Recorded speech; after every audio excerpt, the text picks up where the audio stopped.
بسم اللہ الرحمن الرحیم۔ السلام علیکم دوستو ہم قرآن مجید کے ہر پارے کا مختصر سا خلاصہ بیان کر رہے ہیں۔ ان ویڈیوز کو اپنے دوستوں کے ساتھ ضرور شیئر کریں، اس نیک کام میں ہمارا ساتھ دیں اور کمنٹ سیکشن میں درود ابراہیمی ٹائپ کریں۔ 5واں پارہ، اس پارے میں 8 باتیں ہیں۔ خانہ داری کی تدابیر، عدل اور احسان، جہاد کی ترغیب، منافقین کی مذمت، قتل کی سزائیں، ہجرت اور صلاۃ الخوف۔ ایک قصہ، سیدھے راستے پر چلنے کی ترغیب۔ نمبر 1، خانہ داری کی تدابیر۔ پہلی ہدایت تو یہ دی گئی کہ مرد سربراہ ہے، عورت کا پھر نافرمان بیوی سے متعلق مرد کو 3 تدبیریں بتائی گئی ہیں۔ ایک یہ کہ اس کو واعظ و نصیحت کرے، نہ مانے تو بستر الگ کر دے، اگر پھر بھی نہ مانے تو حد میں رہتے ہوئے اس کی پٹائی بھی کر سکتا ہے۔ نمبر 2، عدل و احسان۔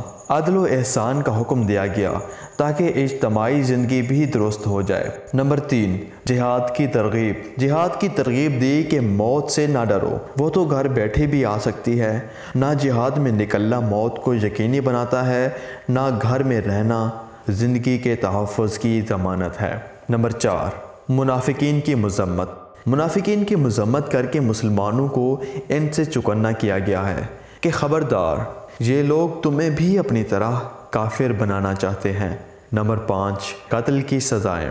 قتل کی سزائیں بیان کرتے ہوئے بڑا سخت لہجہ استعمال ہوا ہے کہ مسلمان کو جان بوجھ کر قتل کرنے والا ہمیشہ ہمیشہ جہنم میں جلے گا، مراد اس سے جائز سمجھ کر قتل کرنے والا۔ نمبر 6، ہجرت اور صلاۃ الخوف۔ جہاد کی ترغیب دی تھی، اس میں ہجرت بھی کرنی پڑتی ہے اور جہاد بھی، اور ہجرت میں نماز پڑھتے وقت دشمن کا خوف ہوتا ہے، اس لیے صلاۃ الخوف بیان ہوئی ہے۔ نمبر 7، ایک قصہ۔ ایک شخص جو بظاہر مسلمان مگر در حقیقت منافق تھا، اس نے چوری کی اور الزام ایک یہودی پر لگا دیا۔ نبی علیہ السلام تک یہ واقعہ آن پہنچا۔ آپ صلی اللہ علیہ وآلہ وسلم یہودی کے خلاف فیصلہ دینے ہی والے تھے کہ آیت نازل ہوئی اور اللہ تعالیٰ نے بتا دیا کہ چور وہ مسلمان نما منافق ہے۔ چنانچہ وہ چور مکہ بھاگا اور کھلم کھلا دشمن اور کافر بن گیا۔ نمبر 8، سیدھے راستے پر چلنے کی ترغیب۔ شیطان کی اطاعت سے بچو، وہ گمراہ کن ہے۔